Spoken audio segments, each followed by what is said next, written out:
What is up, rollers? Rollin' Dirty coming back at you with another trail video. These are going to come to an end pretty soon because the weather's changing to the extent where I won't be able to do this as frequently. This is the Sammamish River Trail, and it runs from Marymore Park in Redmond north up to Bothell. And I believe it continues there on, but there's a junction at Bothell that connects to the Burke-Gilman Trail. And I've done another video showing me traveling along the Burke-Gilman Trail on my Sherman Max.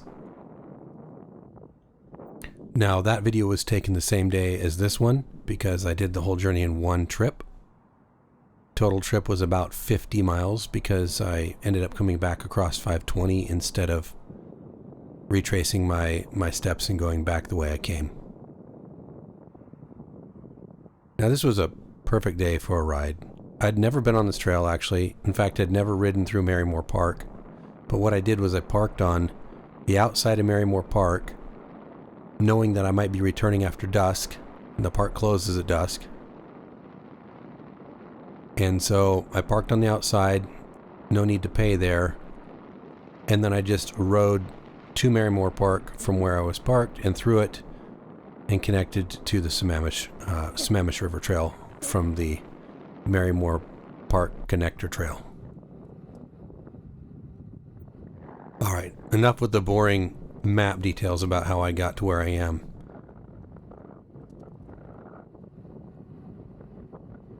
What I want to point out is that this particular wheel, the Sherman Max, is great for these kinds of adventures.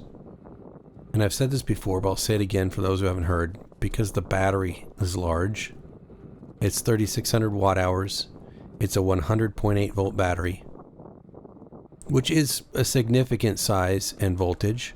There are larger batteries today with higher voltage on some of the competitor wheels, such as the Begode. The Begode Master Pro has a 4,800 watt hour battery, and I believe it's about 140 volts too. Don't quote me on that, but it's around there. At any rate, the point is that the higher the voltage, the more torque you can get out of your motor. It also means lower current draw because your power is being transferred at higher voltage, so you don't need as much current to create the wattage, because wattage is volts times amperage. Current is amperage. So the higher the volts, the lower the current.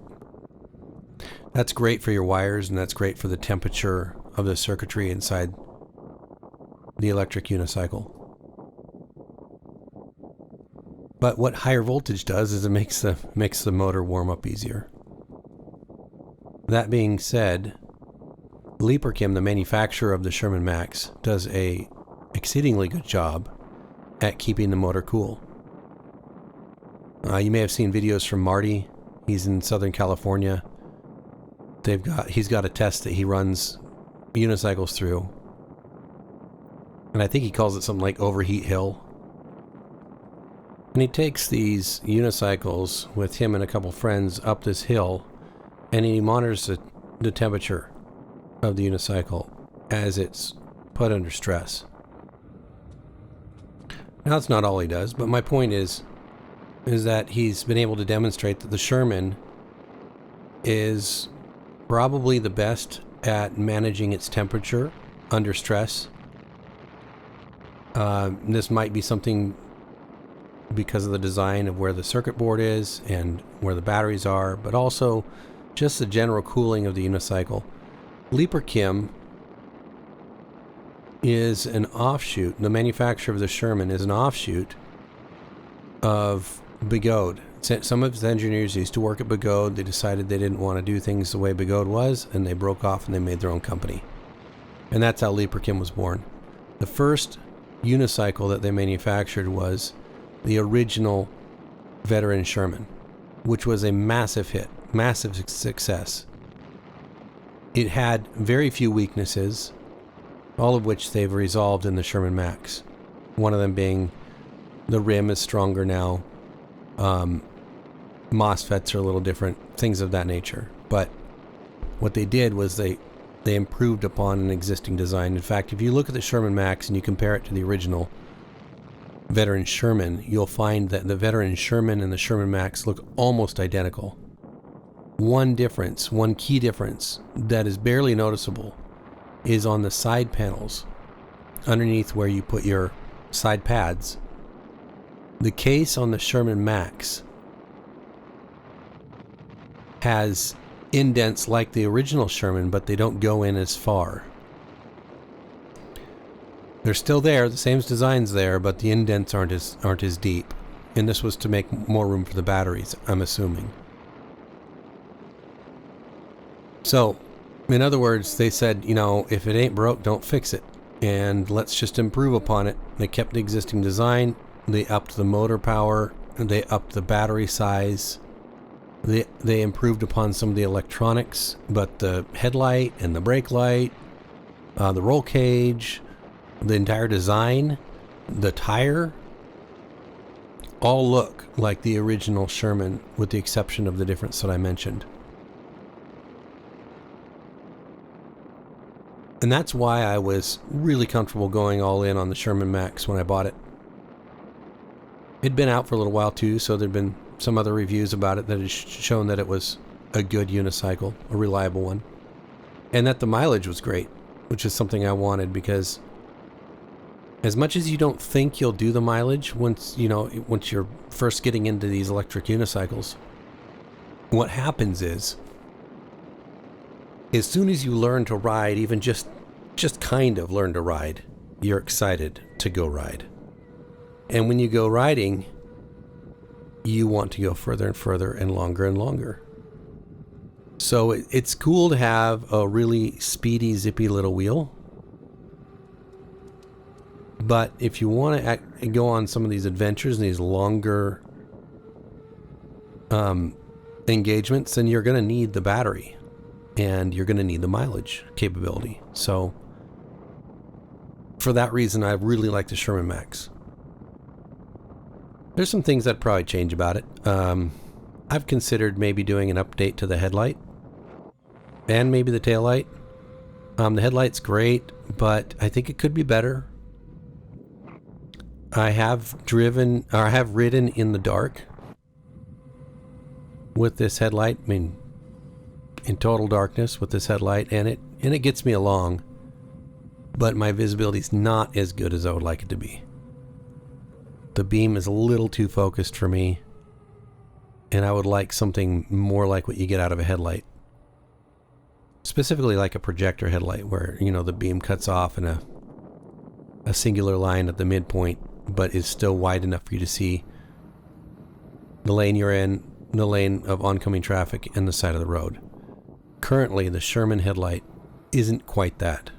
It's more like a focused beam, but it's not a very broad or wide beam.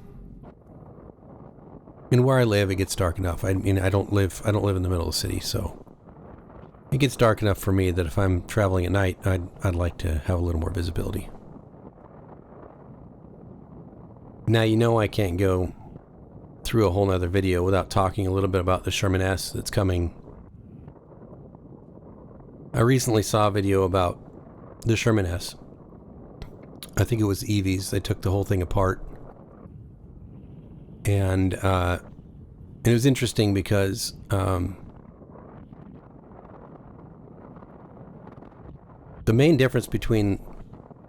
functional main difference between the Sherman Max and the Sherman-S is the suspension.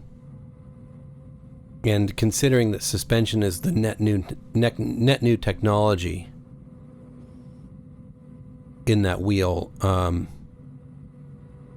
that's where most of my concerns lie. Like, was it done properly? I believe they chose the correct solution for suspension, but how was it implemented?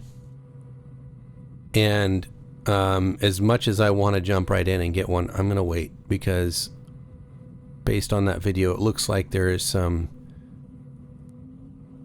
significant wear already occurring in the suspension tunnels on each side of the wheel, where the suspension's rubbing on the plastic. And there's clearly movement there with friction. Also, I'm not really convinced that the pedals are going to be a great solution. You know, I could be wrong, but a little bit of concern about some wear and the way they fold out. So I'm just going to keep an eye on that. I could be wrong. I may very well be wrong about my concerns, and that there may be no issues at all. So I'm just going to keep an eye and we'll see. In the meantime, the Sherman Max, killer wheel. Amazing. Even if I got the Sherman-S, I don't think I'd sell the Max. Might sell the InMotion V12, high torque. It's got like a whopping 50 miles on it. But I'm not going to sell the Max. I'd keep the Sherman-S and the Max together. I've learned you always want to have a backup wheel. And although I've got the Bugoda RS, which is a good backup wheel, it's a good wheel altogether. I love that wheel. Doesn't get the mileage that the Sherman does. It's got about half the battery size, in fact. Fast, fun, little wheel too. Like the form factor of the RS is fantastic. It's small. It's not heavy. I mean, it's like 60 pounds or something like that. You can pick it up and you can put it in your trunk pretty easily. But it doesn't take up a whole lot of space. It's one of those wheels where, you know, if you were carrying that around in your car with you and your car broke down, you'd get out that wheel and you'd find civilization, go get help. But yeah, I really like the RS. It's fast, nimble, fun to ride. Turns are very easily with that street tire that I got on it. A little easier than the Sherman does, but I'm not complaining about the Sherman knobby tire. I love the thing. Anyway, guys, hope you liked the video. I've got more coming. Feel free to like and subscribe. Use my affiliate link if you want to purchase a wheel from eWheels. Appreciate that greatly. If you do that, it helps me and supports the channel. Costs you nothing more to use the link. But keep an eye out. I've got another video coming out. The next one will have me going across the 520 bridge, which crosses over Lake Washington. Thanks, guys. Catch you next time.